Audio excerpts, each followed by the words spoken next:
In this video, I will solve your doubts about how to refund subscriptions on PS4 and whether or not it is possible to do this.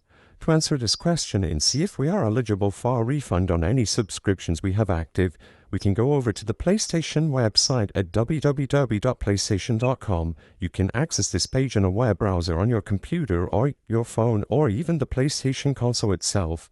Over here, we can select Support and go to the Support page. Click PlayStation Support and Refunds from the category and choose Refunds again.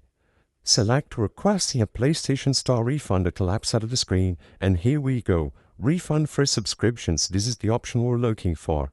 Select Request Refund and you will be redirected once again, while we once again have to change the refund type over to subscriptions. Now, this is the answer we're looking for.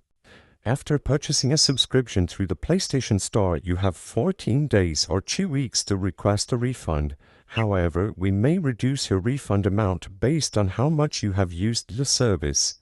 They give an example if you bought a PlayStation Plus 12-month membership, but the point is, you are probably only going to be able to get your refund if you are asking for a refund within 2 weeks of the subscription being active. If you don't meet these criteria, it is very unlikely that they are going to grant you the refund. So, to actually get the refund, select Contact PlayStation Support at the bottom. Once again, PlayStation Store and Refunds, PlayStation Store Refunds, and then use one of the recommended or one of the available functions to talk to them and request your refund. You will be able to describe your issue and the reason on why you want a refund. I hope I was able to help you on how to refund subscriptions on a PlayStation 4.